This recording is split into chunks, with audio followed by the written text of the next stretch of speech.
Good morning. Today is Wednesday, August 19th, 2020.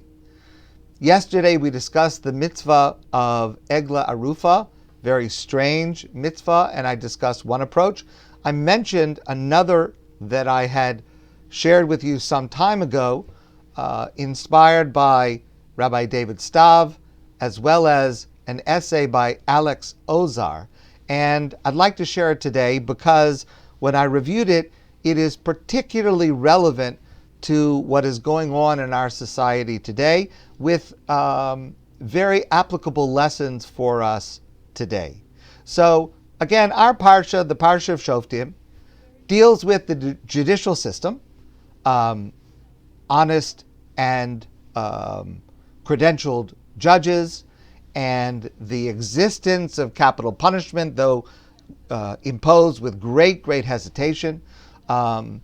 We have in our parsha the political system, the laws of government, some of the laws of government. We discussed the requirements of how society is to be set up. And one of the clear points in our parsha, as well as coming from earlier and later passages in the Torah, is that murder is a very serious problem. It not only is a crime between one person and another, it is also a crime against God, obviously, and specifically in the land of Israel, it's an affront to the land. It pollutes the land of Israel. And therefore, the judicial system and the holding accountable one who is proven to be a criminal in such a matter allows for a certain type of closure, and balance is restored. Obviously, no judicial system can bring back the life of the victim. That's not possible. But the judicial system is not only concerned with the victim and his or her family, it is mainly concerned with that, but it's also concerned for the nation and the wider society. Excuse me. Now,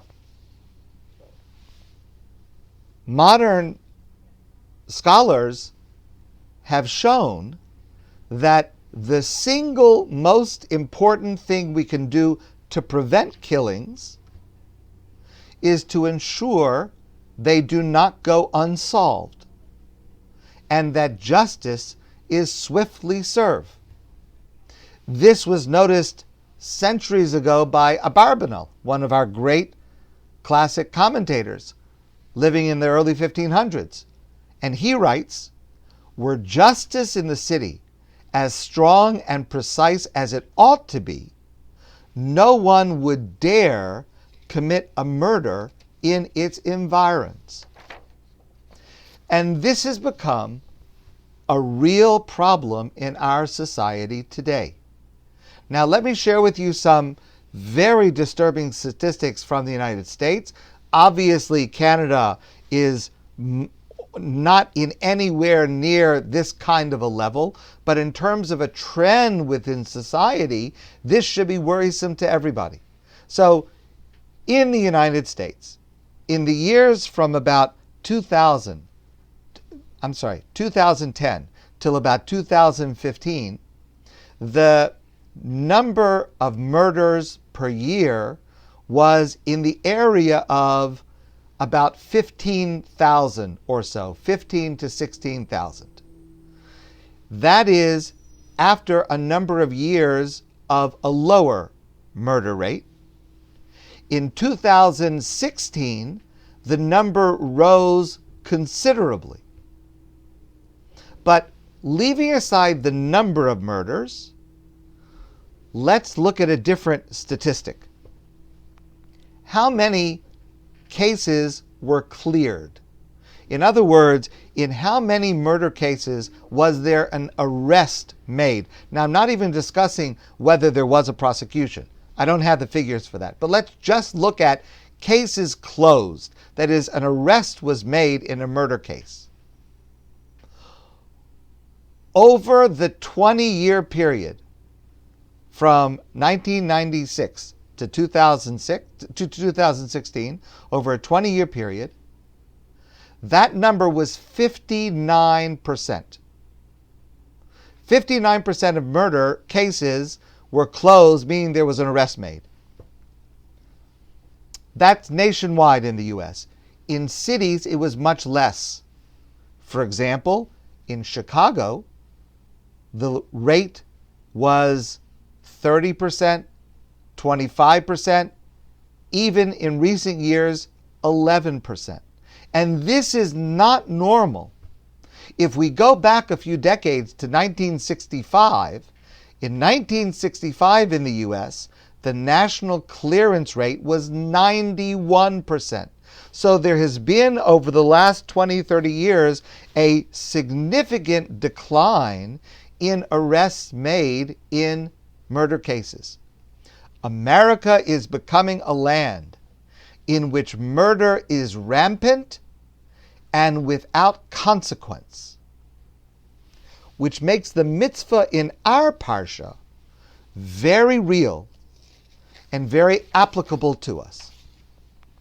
Because this is the problem that our parsha addresses in this mitzvah of Egla Rufa. Now, because it recognizes that sometimes a person is killed and we do not have a perpetrator to convict. We don't have witnesses, we don't have evidence, we don't have testimony. That's what the Torah describes in this mitzvah at the end of the parsha. We find someone who's been killed on the road, out in between different cities, and we have no witnesses, no evidence, we have no way to find a perpetrator to bring justice to bear. But the Torah says, and that's this mitzvah, that even if the ideal of finding a perpetrator and holding that person accountable is out of reach, even if the ideal is out of reach, still, we as a society have a responsibility to justice with a large J. And that's the mitzvah that we discussed today. We discussed yesterday, and we're discussing today. And that's the mitzvah of Egla Rufa. Ki yimatzei chalal ba'adama asher Hashem Elokecha nosein lecha. When you find a dead body that has been murdered on the way in between cities, so the elders have to go out and they have to measure from which is the closest city, and then there is this public ceremony where everyone collects together, and the elders, the leaders, say, "Yadeinu lo shavchu es dam hazeh." We didn't do this. We're not responsible. We didn't cause it. And then the Torah says, then they continue to say, Kaper la'amcha Yisrael asher padisa. God, please provide atonement for your people and remove this immorality from our lives. This ceremony is intended to address the requirement that when blood is spilled on our land, we are, and we must be clear that we are, responsible. First step is we have to measure from the corpse, from the body, to the closest city. And the Talmud makes it clear that this step is essential. You can't just, by eyesight, oh, yeah, that's the closest town. It may be absolutely obvious, but an actual physical measurement is necessary to be taken, not only to the obviously closest city, but to all of the surrounding cities, even though you know what the answer is going to be. Again, it has got to be an investigatory process done in public. And every step of this is done publicly, involving everyone with transparency, in order to give public expression that this responsibility is shared by everyone, Rabbi Samson Raphael Hirsch comments, be it that only the one of them is called to take action in their instance, all are responsible for an occurrence such as this. And the Talmud says, the Torah itself just says Zekanim, the elders. The Talmud makes it clear that it's not just the local elders. It is the Sanhedrin Hagadol. And I'm glad someone asked me a question the other day. Let me clarify. In every town, there was a Sanhedrin, at least one Sanhedrin of 23 judges. In Yerushalayim, there was Sanhedrin Hagadol, the great Sanhedrin that was unique. That was the governing body, the leadership body of the entire Jewish people. They were required to come to this location for this ceremony. In other words, the involvement of local authorities was not enough. The Sanhedrin Hagadol, the great Sanhedrin, had to come as well, because an unaccounted for murder is not and cannot be simply the business of the local government alone. It is everyone's business. It is the nation's business. And then all of those elders say these famous words, our hands did not spill this blood. Again, I mentioned it yesterday. Who would have thought that these are the people that actually murdered this person? There's no suggestion of such a thing. What do they mean when they say our hands did not do this?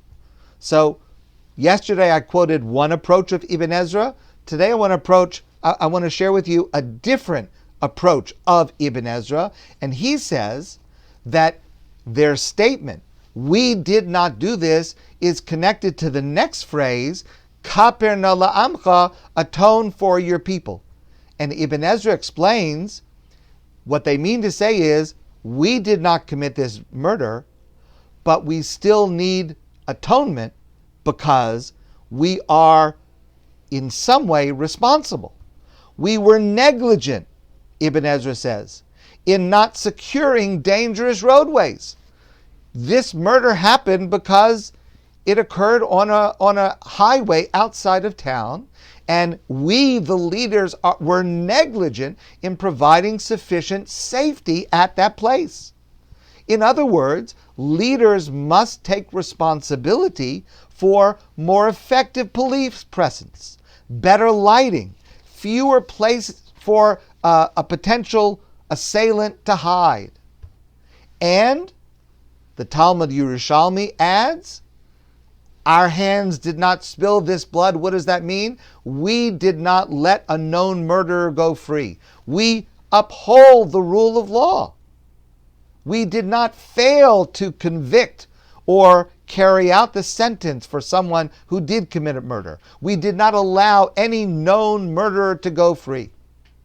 Now, those opinions put the onus on the murderer, what we did or did not do about the criminal. Our Talmud, the Talmud Bavli, understands the statement of the elders about how we act towards the victim. The Talmud Bavli says, when the elders say, our hands did not do this, what they mean to say is, says the Gemara, we did not leave him without food or without escort. If we let a person leave our town without food or without escort, okay, so what would have happened? So Rashi says something amazing. Rashi says, if a person leaves a town and he has no food and he has no escort, he has no way to support himself, he has no way to feed himself, he may turn to robbery to be able to feed himself. And if he turns to robbery on a highway, the intended victim may defend themselves. And maybe what happened is this person attempted a robbery of someone else, the intended victim defended themselves and killed this person in self-defense. Well, okay, that scenario changes the way that we view it, but what our Talmud is saying, the Talmud Bavli is saying, is that the elders are saying our hands did not commit the murder, but we still have to ask for atonement if we would have failed to provide this person with the necessities of life.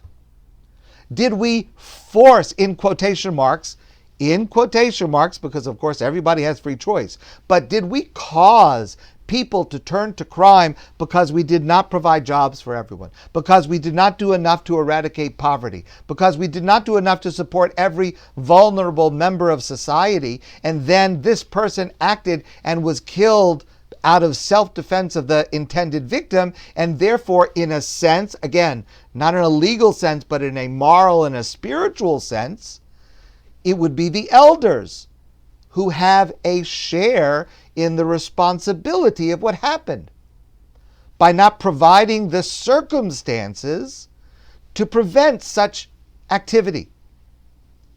The elders representing the people, representing the nation, are responsible for preventing the murder of this criminal, responsible to prosecute and punish offenders, responsible to ensure safe passage from one place to another, and to see to it that no one ever face danger alone, to support a regime of public assistance so that no one goes hungry and no one turns to crime in a desperate hope for tomorrow's bread.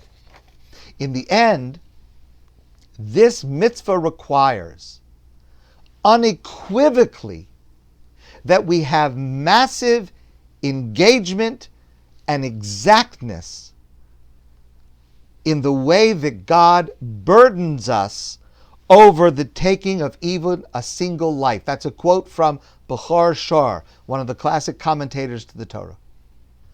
And the responsibility can only be meaningful if we're ready to look in the eye everyone whose responsibility it is to create a safer society. Finally, the words of Hamic Dover, the Netziv. He writes that when unaccounted for blood is spilled, it becomes an occasion for investigations into the past and resolutions for the future. A great thinker wrote, there comes a point where we need to stop just pulling people out of the river. We need to go upstream and find out why they're falling in. And that is the magnificent and utterly relevant mitzvah at the end of our parsha of Egla Arufa. My friends, have a great day and a safe day. And I look forward to seeing all of you soon in person.